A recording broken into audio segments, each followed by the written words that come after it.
Adelante, Iris, por favor. Vamos a entonar esa alabanza que dice, oh, ven y deleítate en él. Amén. Amén, amén.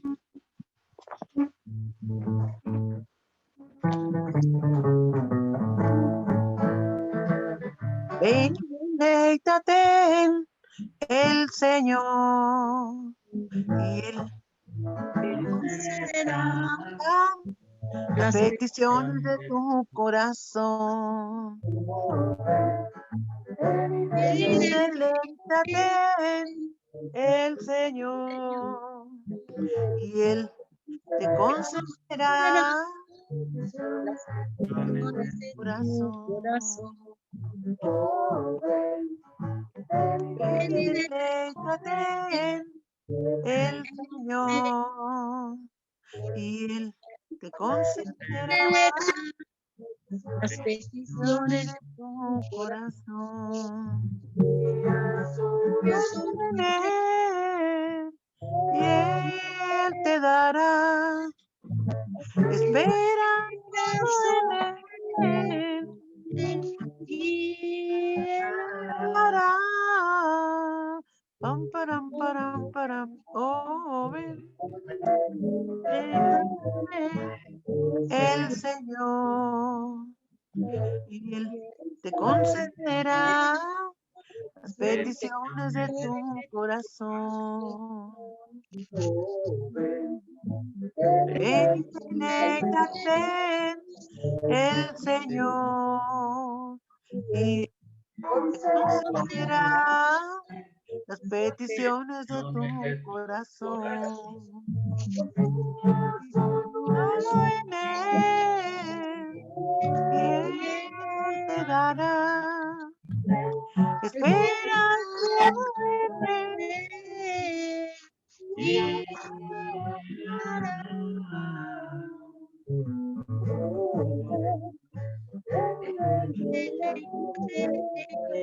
El Señor concederá las peticiones de tu corazón. Peticiones de tu corazón. Bien. Gloria a Dios. Gloria a Dios. Vamos a hacer una oración, hermanos. Bendito Dios, te damos gracias en esta tarde, Padre, por tus bendiciones en nuestra vida, Señor. Gracias, Señor, porque tú has sido bueno con nosotros, Señor. Te pedimos en el nombre de Jesús que tú, Señor, pongas esta clase, Señor, para que mis hermanos podamos y yo podamos aprender más de tu palabra, Señor. Abre mi entendimiento, Señor, también el de mis hermanos, y ayúdanos a entender tu palabra, Señor. Gracias, Señor, porque tú has sido bueno con nosotros, y bendice a las familias representadas aquí, a cada una de las familias, Padre. Gracias en el nombre de Jesús. Amén. Bueno, hermanos, vamos a pasar a nuestro estudio del día de hoy, y vamos a leer Mateo 9, del 14 al 26, y le voy a pedir a mi hermana, vamos a ir participando todos, porque a veces luego participamos nada más algunos, ¿verdad? Entonces, le voy a pedir a mi hermana Urusquieta, ¿está por ahí? Amén. Que nos lea, por favor, del 14 al 18. Y alguien de Rosita que lea, por favor, del 19 al 26, de aquí de Mateo 9, por favor. Adelante, hermana Urusquieta. La palabra de Dios dice: entonces vinieron a él los discípulos de Juan, diciendo: ¿por qué nosotros y los fariseos ayunamos muchas veces y los discípulos y tus discípulos no ayunan? Jesús les dijo: ¿acaso pueden los que están de bodas tener luto entre tanto que el esposo está con ellos? Pero vendrán días cuando el esposo les será quitado, y entonces ayunarán. Nadie pone remedio de paño nuevo en vestido viejo, porque tal remiendo tira del vestido, y se hace peor la rotura. ni echan vino nuevo en odres viejos, de otra manera los odres se rompen, y el vino se derrama y los odres se pierden. Pero echan el vino nuevo en odres nuevos, y lo uno y lo otro se conservan juntamente. Mientras él les decía estas cosas, vino un hombre principal y se les postró ante él diciendo: mi hija acaba de morir, mas ven y pon tu mano sobre ella y vivirá. ¿Hasta ahí? ¿O sigo? Sí, hasta ahí, por favor. Hasta ahí está bien. ¿Hay alguien de la familia de mi hermana Rosita para que nos Sí, ayude? sí, hermano, que Dios los bendiga a todos. La Rosita, Dios te bendiga. Versículo 19 dice así: y se levantó Jesús y le siguió con sus discípulos. Y aquí una mujer enferma de flujo de sangre desde hace 12 años se le acercó por detrás y tocó el borde de su manto, porque decían dentro de sí: si tocares solamente su manto, seré salva. Pero Jesús, volviéndose y mirándola, dijo: ten ánimo, hija, tu fe te ha salvado. Y la mujer fue salvada desde aquella hora. Al entrar Jesús en la casa del principal, viendo a los que tocaban flautas y la gente que hacían alboroto, les dijo: apartaos, porque la niña no está muerta, sino duerme. Y se burlaron de él. Pero cuando la gente había sido echada fuera, entró y tomó de la mano a la niña, y ella se levantó. Y se difundió la fama de esto por toda aquella tierra. Amén, hermanos. Bueno, aquí vamos a ver en el estudio de hoy 3 cosas que sucedieron, ¿verdad? Primero, nos habla de que le preguntan a Jesús que por qué no, ellos no, Ayunaban. ni él ni sus discípulos. Entonces, para que lo entendamos así, en la vida de los judíos, el ayuno era muy importante. Como ellos eran muy religiosos, tenían tres pilares en su vida como judíos que era lo que los regía. Uno de ellos era el ayuno. También ellos practicaban también ese ayuno 2 veces por semana. También les gustaba que los vieran que oraran. ¿Se acuerdan que hay pasajes donde dicen, ¿no?, que se paraban y oraban así fuerte para que supieran que estaban orando? Para que Y los oyeran y los vieran. también ellos les gustaba dar ofrenda, ¿no? Que vieran que daban ofrenda. Eso era parte de su vida religiosa. Cuando ellos ayunaban, tenían un semblante diferente que también los distinguía que estaban ayunando, que era que se veían así como demacrados, y pues yo creo que era algo que los distinguía para que se dieran cuenta de que estaban en esos días de ayuno. Ellos, como les decía, ayunaban por lo menos 2 veces a la semana. Era parte de su vida religiosa. Cuando le preguntaron a Jesús que por qué no ayunaba, ni él ni sus discípulos, él le respondió con una ilustración. A ellos les gustaba que les hablaran de esa forma, para que, bueno, más bien Jesús les hablaba así para que ellos entendieran. Y entonces él les dice que como un novio va a estar ahora sí como de luto, ¿no? Porque a lo que él se refería era que era una fiesta, la boda. Entonces, en las características que tenía una boda en esa época eran que no se iban de luna de miel como nosotros acostumbramos después de la fiesta, ¿no? Sino que ellos se quedaban en su casa, abrían las puertas de su casa y tenían una semana donde sus amigos y su gente más cercana estaban con ellos festejando esa boda. Incluso en los usos y costumbres que, bueno, tuvimos una clase cuando íbamos en el Instituto Bíblico, nos enseñaban todas las costumbres y todo cómo es allá o cómo era en esa época. Entonces nos explicaban que ellos tenían un tiempo especial, era muy importante para ellos una boda, celebrar una boda.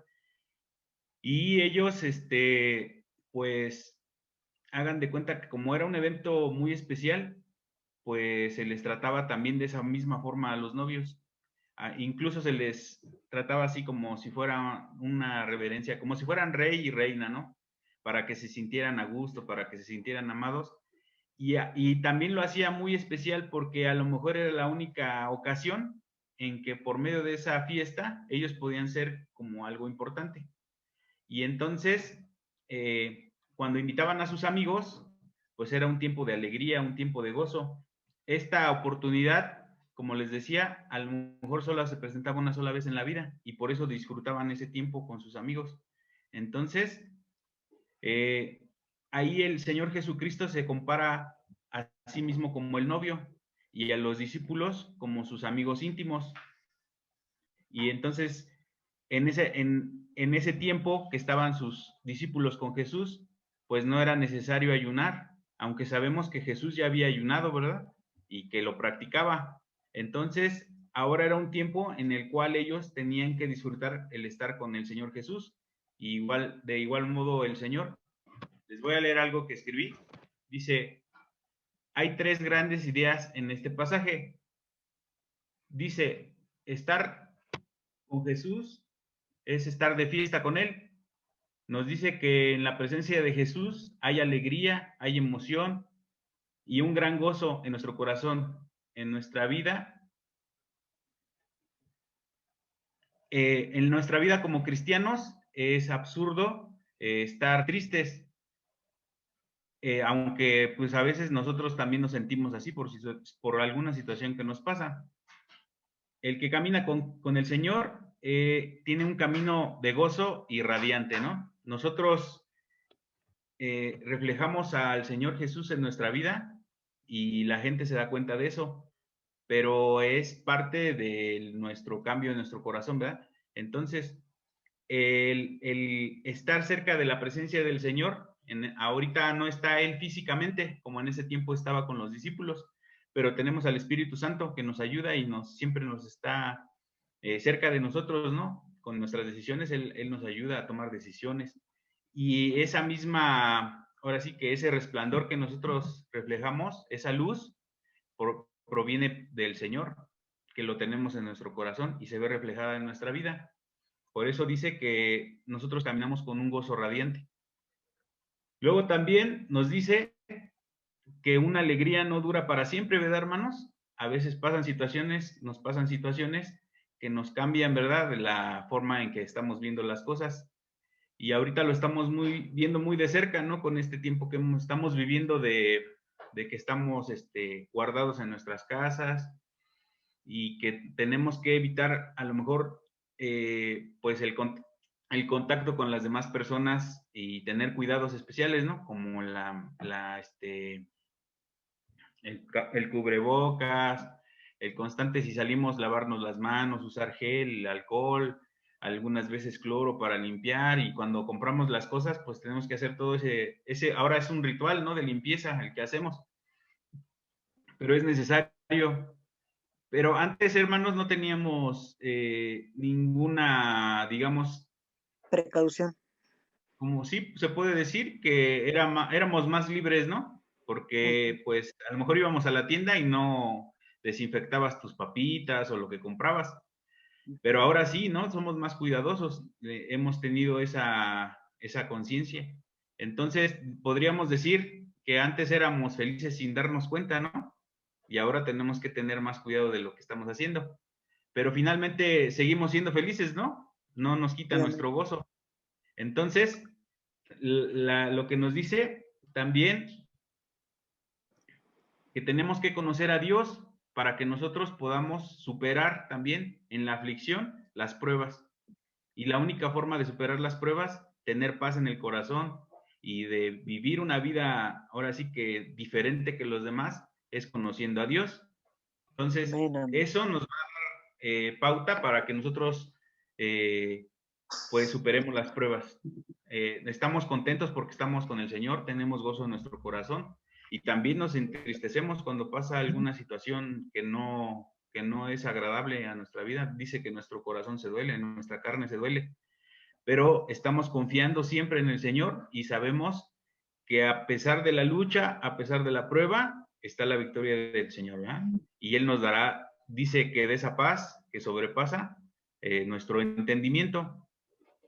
Luego, hermanos, nos dice también que hay un gozo inexplicable cuando seguimos a Jesús. Y como les decía, este gozo nos sirve para superar las pruebas, la lucha y el sufrimiento. Jesús sabía que iba a ir a la cruz, pero él no cambió nada de lo que iba a pasar. Finalmente él sabía que lo iban a crucificar y todo lo que iba a pasar, porque él es Dios y él sabía todo eso, pero no lo cambió, y eso nos ayudó a nosotros a que ahora que lo conocemos, que somos sus hijos, que él nos adoptó, alcancemos la vida eterna. Hay tiempo para todo, mis hermanos. Tenemos tiempo para reír, dice la palabra del Señor, tenemos tiempo para llorar, tenemos tiempo para muchas cosas que hacemos, ¿verdad? Para ayunar también hay tiempo. Ahorita estamos en un tiempo en la iglesia donde vamos a ayunar, donde estamos ayunando, ya nos anotamos para que podamos tener un tiempo y en el poder buscar al Señor y tener unas peticiones que tenemos de oración. Pero este tiempo de ayuno no lo vamos a hacer como lo hacían antes, como les explicaba a los judíos, sino este es un tiempo especial en el cual nosotros tenemos que verlo de esa manera, que es un ayuno que agrade al Señor, ¿no? No es para mí ni para buscar un milagro para mí, sino quiero agradar a Dios por medio de este ayuno. Y pues ahorita es ese tiempo que tenemos en la iglesia. Si a lo mejor ahorita nosotros no estamos anotados ahí, hermanos, en el ayuno, y sienten su corazón que es importante que nosotros ayunemos, pues me gusta, bueno, ahí con la pastora, quien está encargado, pues para que se anote, ¿no? Que tiene esa inquietud en su corazón y no se ha anotado para el ayuno, pues anótese, hermano. Es algo hermoso el poder tener un tiempo especial con el Señor.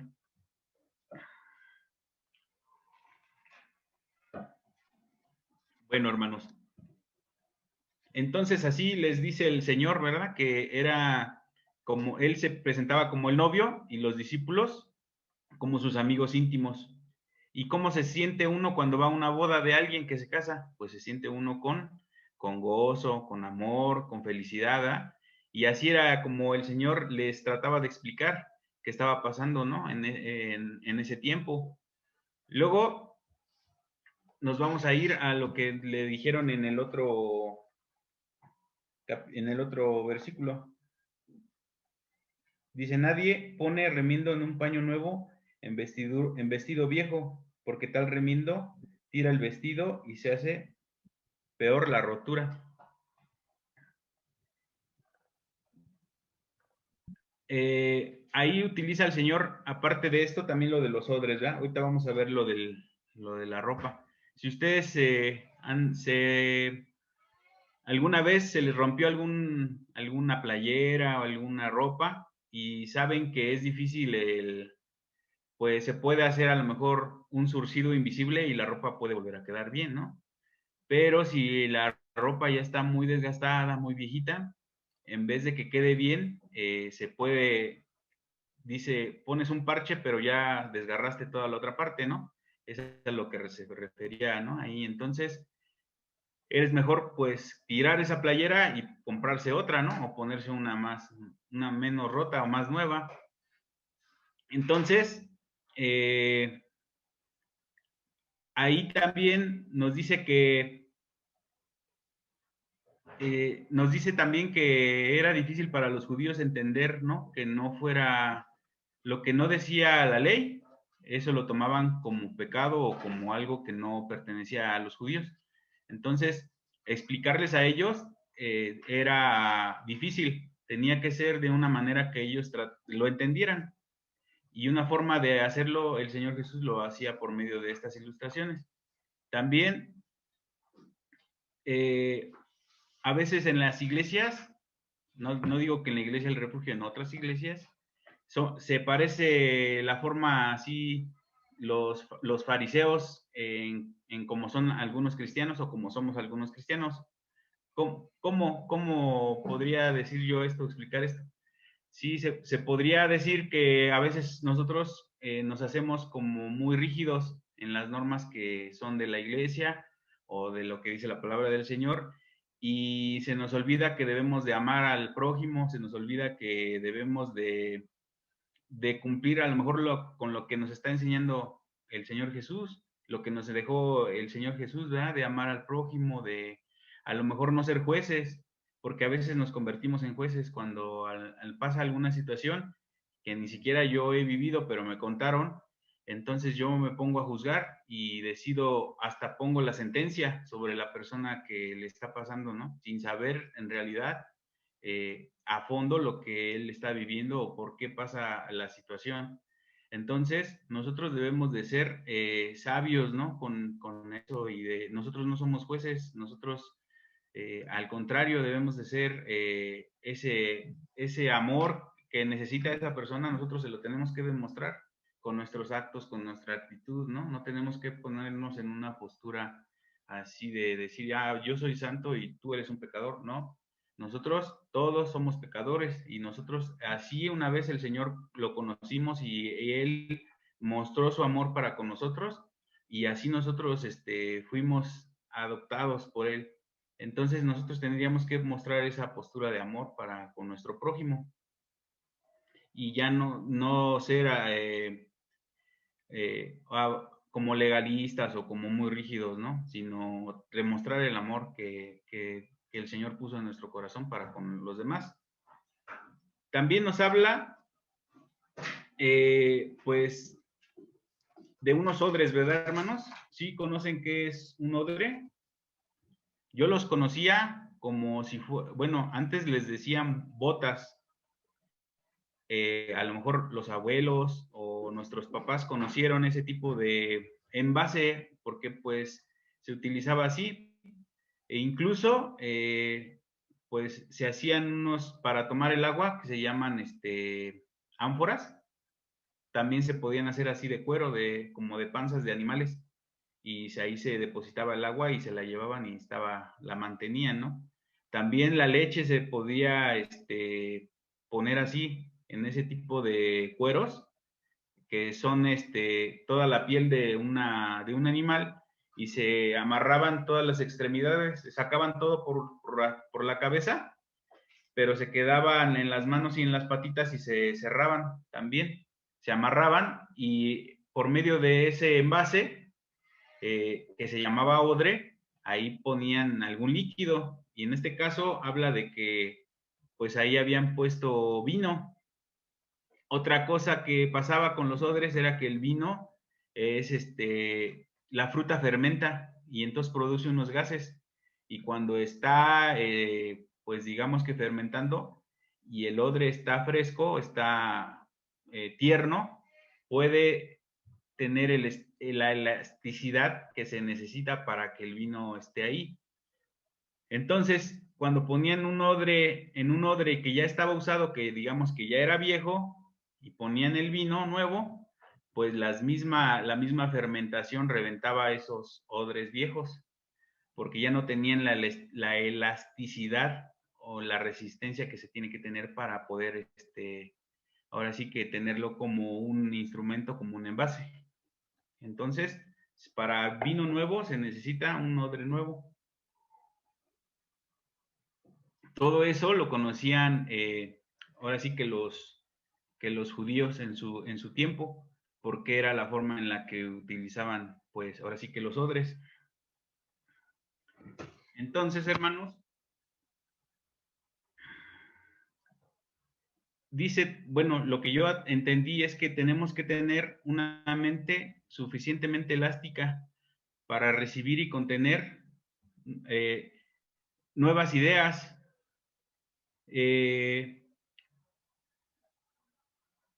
Ahí en las épocas que hemos vivido, pues se hicieron inventos, ¿no? Por ejemplo, se inventó el ferrocarril, se inventó el automóvil, se inventó el avión. Y cuando llegaron esos inventos, en la época, ahora sí que iniciaron, tuvieron una respuesta a lo mejor que no era agradable para las personas de esa época porque estaban acostumbradas, por ejemplo, cuando llegó el automóvil, a los caballos, ¿no? Y tenían una forma de transportarse y ya tenían todo un sistema. Entonces, cuando llega el automóvil, la gente no lo aceptaba bien, hasta que empezaron a ver sus beneficios, ¿no? Y pues que ahora ya, pues tantos automóviles que hay y todo eso. Cuando llegó el tren, también no lo veían con buenos ojos hasta que ya vieron que por medio de las vías, se hacían ciudades. Entonces todo eso ayudó a que hubiera nueva tecnología, nuevas cosas, nuevos recursos y que la gente se pudiera comunicar más rápido de un lugar a otro. Y también cuando llegó el avión, pues primero no creían que el hombre pudiera hacer una máquina que volara, ¿verdad? Entonces era difícil, la idea misma era como imposible. ¿Cómo creen que una persona, si no tiene plumas, cómo va a volar? Entonces todo eso, esas ideas no son aceptadas, ¿no? ¿Por qué? Pues porque estamos acostumbrados a otro tipo de que llevamos una vida diferente y ya cuando pasa esto, pues dices, híjole, ¿cómo va a ser posible que podamos volar, por ejemplo, ¿no? Les voy a contar una anécdota que me contaba mi esposa, que decía que en su casa, cuando ella vivía en un pueblito de Morelos, y todos los demás vecinos ya tenían la luz eléctrica, pero en su casa no había luz. Entonces, pues, ¿por qué no había luz? Y pues porque la abuelita decía que eso no estaba bien, que era como del diablo. Entonces, son creencias que tenemos, ¿no? Y que no queremos pasar a lo nuevo porque tenemos miedo, ¿no? De algunas cosas.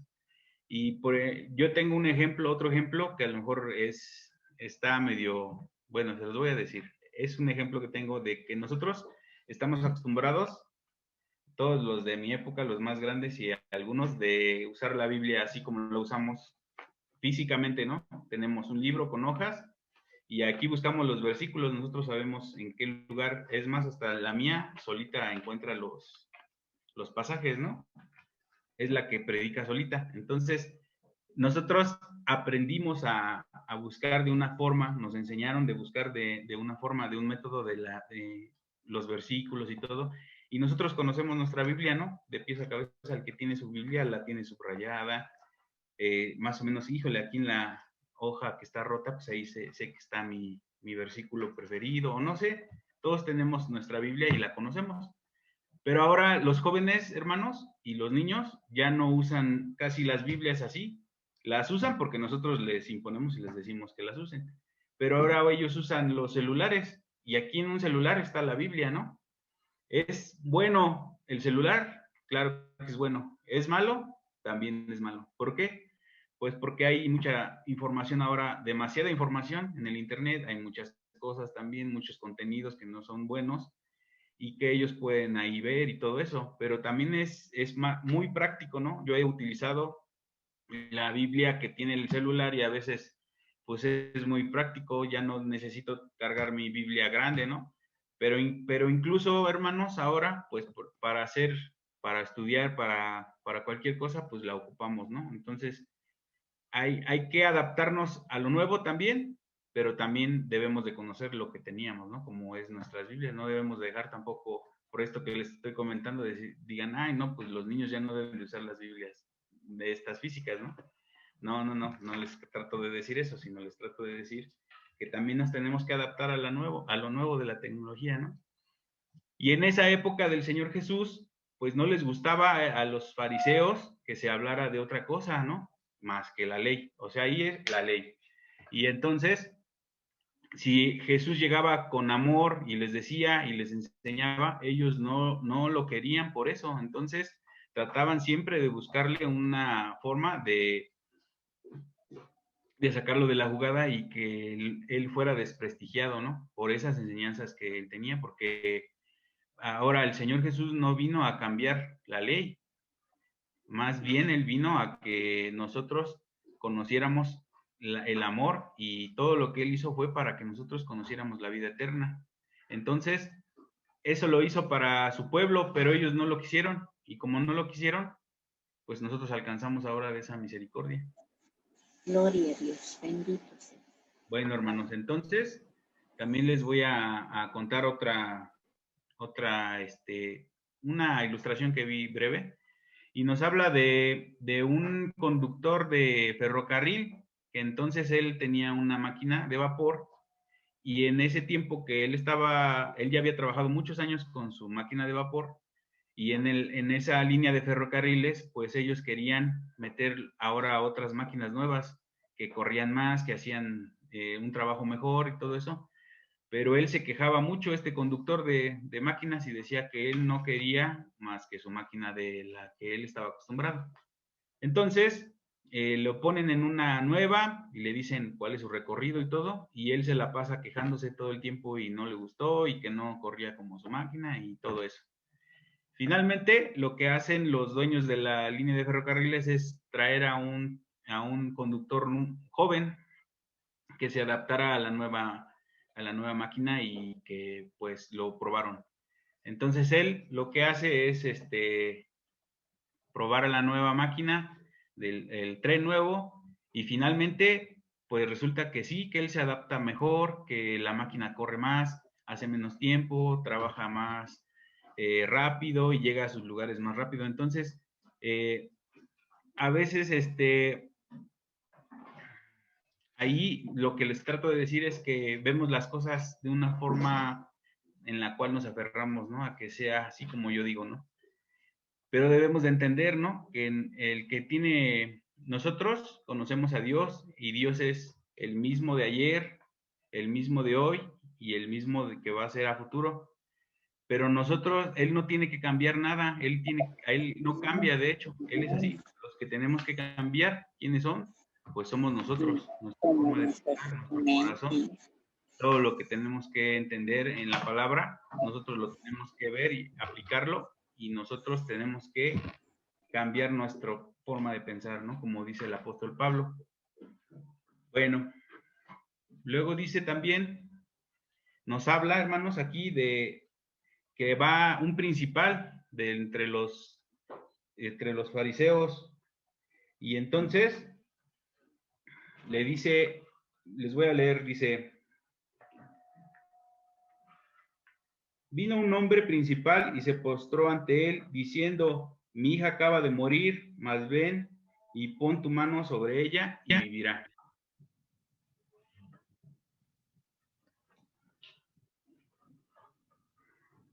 Y este hombre, hermanos, le pide que vaya con él, que lo acompañe hasta donde él vive. Este hombre, pues, conocía todo lo que había pasado, que estaba pasando con el Señor Jesucristo. Y como dice que el gobernador de la sinagoga, y este gobernador de la sinagoga, pues él seguramente, hermanos, ya había buscado muchas formas de que su hija sanara.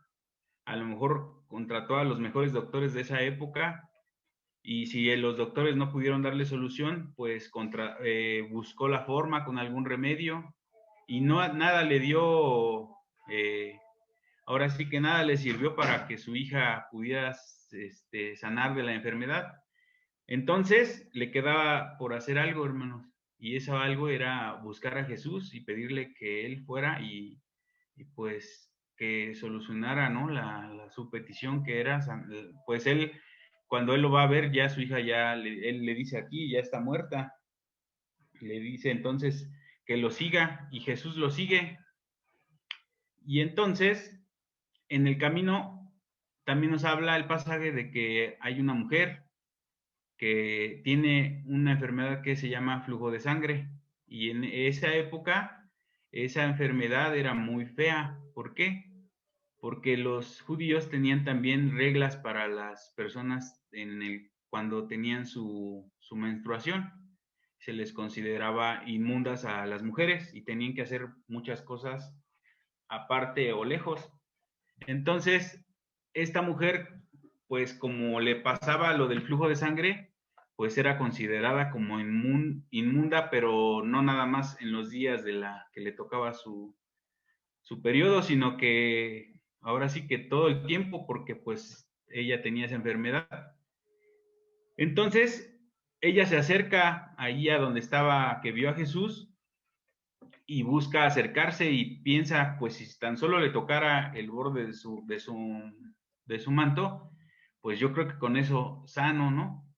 Y a lo mejor hasta puede sonar como que ella lo hacía de una forma, pues como buscando un milagro, ¿no? Así, su fe, a lo mejor en su fe, ella decía, pues si lo alcanzo a tocar, pues con eso, ¿no? Ya, pues yo creo que ella había visto, ¿no? Todo lo que había hecho el Señor Jesús, los milagros y todo, y tenía eso en mente, ¿no? Llegar hasta donde estaba Él, pero también había otra cosa, hermanos, que si alguien la reconocía o la veía o sabía de su enfermedad, pues la podían sacar de ahí porque les digo que era considerada como una persona inmunda. Entonces, lo que hace, si buscamos más información acerca de este pasaje, pues nos vamos a tener que ir a Marcos o en Marcos 5, 21 al 43, ahí viene este mismo pasaje y nos habla con más detalle de él, y nos dice que allí había una multitud, y también nos habla de que, pues, Jesús pregunta, ¿quién es quien me tocó, no? Y los discípulos le dicen, pues, Señor, pues si son tantos, toda la multitud te está apachurrando, ¿no? Algo así dice. Entonces, lo que les quiero dar a entender es que Jesús sabía quién la había tocado, quién lo había tocado. Y entonces él se detiene y busca a la mujer. Y ya la mujer se acerca y se postra delante del Señor. Y él le dice, tu fe te ha salvado, mujer, ¿no? Aquí lo voy a leer. Dice, aquí una mujer enferma de flujo de sangre desde hacía 12 años se le acercó por detrás y le tocó el borde de su manto, porque decía dentro de sí, si tocare solamente su manto, seré salva. Pero Jesús volviéndose y mirándola dijo, ten ánimo, hija, tu fe te ha salvado. Y la mujer fue salva desde aquella hora. No solamente fue sanada de su enfermedad que ella tenía, que era lo que quería, sino que ella alcanzó la vida eterna. Su salvación llegó en ese momento, hermanos. Entonces, después de que pasó esto, hermanos, pues él fue a la casa de este gobernador, de esta persona importante. Y igual, hermanos, en Marcos 5, 21 al 43 y en Lucas 8, del 40 al 46, nos habla más a detalle de quién era este personaje del que les estoy hablando. Su nombre era Jairo. Él era muy importante ahí en la sinagoga. Él estaba a cargo de muchas cosas, era como un administrador de la sinagoga. Él se dedicaba a ver que el edificio estuviera en buenas condiciones. Él se dedicaba a que, ¿se acuerdan que ellos leían unos rollos y es la Torah? Él se dedicaba a ver quién era el que los tenía que leer. Él se dedicaba a quién iba a estar en la oración. A lo mejor él decía quién iba a predicar. Y él era el encargado de ahí de la sinagoga. Y así como encargado de la sinagoga, pues todos los fariseos estaban tratando de desprestigiar a Jesús y tratando de que, pues hasta de matarlo, hermanos, de eliminarlo, ¿no? Y él, a lo mejor no lo conocemos en su corazón cómo era, pero pues me imagino que estaba en el mismo sentir. Y como les decía, pues él fue a buscar a Jesús como última opción. Ya no le quedó más otra opción que ir y buscar a Jesús. Y entonces, va Jesús y al entrar en su casa de este Jairo, dice, al entrar Jesús en la casa del principal, viendo a los que tocaban flautas y la gente hacía alboroto, allá había tres, digamos, ritos o más bien cosas que hacían los judíos cuando moría alguien. La primera era, hermanos, que rasgaban sus vestiduras. Era un signo de duelo. Y también echaban ceniza y hacían varias cosas. Pero lo de rasgar sus vestiduras, ellos lo hacían con un simbolismo de dolor. Entonces rasgaban la vestidura de una parte y tenía que mostrar la vestidura, ahora sí que el que se la rasgaba. Y se quedaba así por 8 días, tenía que estar así, viéndose la carne del corazón. Las mujeres no podían hacer eso porque pues no podían mostrar su cuerpo, entonces lo que hacían era romper la vestidura en otro lugar, voltearse la playera que se rompían, o más bien su ropa que tenían antes, y después la ropa superficial también la rasgaban, y era la que se veía de las mujeres. Eso duraba 30 días también. Ellos cosían levemente su vestidura otra vez para pasar su luto, pero se tenía que ver que estaba todavía rota. Ya al pasar los 30 días, ya entonces cosían bien su prenda, ¿no? O la ropa que usaban normalmente. Luego había otras gentes que se llaman, que se les decía plañir, que era plañir por los muertos, y se les conocía como plañideras. Estas personas se dedicaban a llorar en los funerales, para que se creara un ambiente así de tristeza y todo eso. Y esas personas eran profesionales, las conocían y las traían. Hagan de cuenta como cuando van y buscan a las personas que rezan el rosario, que son profesionales para rozar el rosario, y van y las traen y ellas están ahí, ¿no? Hola negra, hola blanca, hola grande, hola chica. Entonces ellas, así en esa época eran las plañideras, estas eran dedicadas especialmente para llorar. Y había otros que eran los flautistas. El sonido de la flauta lo asociaban con muerte los judíos, y en la época antigua también. Entonces, si tú eras pobre, pues a lo mejor había una flauta o 2 flautas que estaban ahí. Pero si tenías dinero, podías mandar traer muchos flautistas, 10, 12 flautistas, y estaban ahí. El sonido era feo, pues, porque pues era de dolor.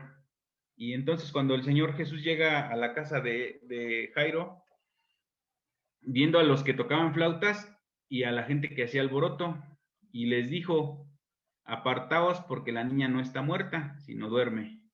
Y ellos se burlaron de Jesús, porque ya estaban ahora sí que en el llorar, en el sonido de las flautas, y ya todo el ambiente estaba preparado para que velaran a la niña o para que hicieran su funeral.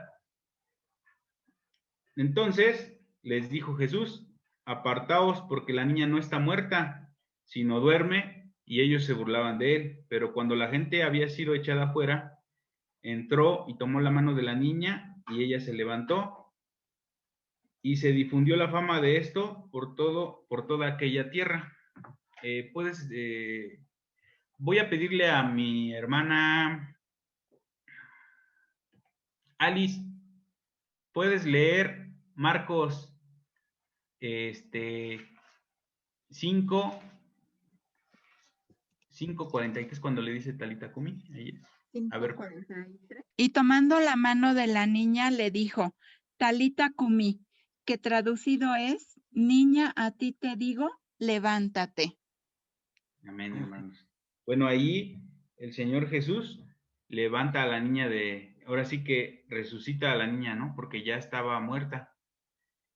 Y finalmente vemos, pues, que a lo mejor podríamos decir que Jairo buscó a Jesús porque no le quedó de otra manera más que, pues, buscar. Lo último que quería era buscar a Jesús, y lo tuvo que hacer, ¿no? Y pues finalmente el Señor no actuó de una manera que dijeran: pues como tú ahora me necesitas, pues no te ayudo, ¿no? Al contrario, el Señor con amor fue, sin pedir nada a cambio, sin mostrar nada, y Él levantó a esta niña, ¿no? De entre los muertos. Entonces, la mujer de flujo de sangre buscaba al Señor, ¿no? Y lo escuchó de Jesús y se acercó a él, y solamente con con su actuar, ella actuó, ella fue, su objetivo era tocar el manto y ya, ¿no? Y entonces esa fe fue la que no solamente la sanó de la enfermedad, sino también pues la salvó, la llevó a que ahora esté con el Señor allá gozándose. Y lo otro también que vimos al principio, que es por qué ellos no ayunaban, pues simplemente porque estaban gozosos con el Señor. Y como les decía, hay tiempo para todo, hermanos. Entonces, cuando nos toca ayunar, pues nosotros como les decía, ayunamos, pero con agrado a Dios. No lo hacemos para que nosotros recibamos algo a cambio de ese ayuno. No lo hacemos con nada, con una mala intención, sino lo que queremos es agradar al Señor.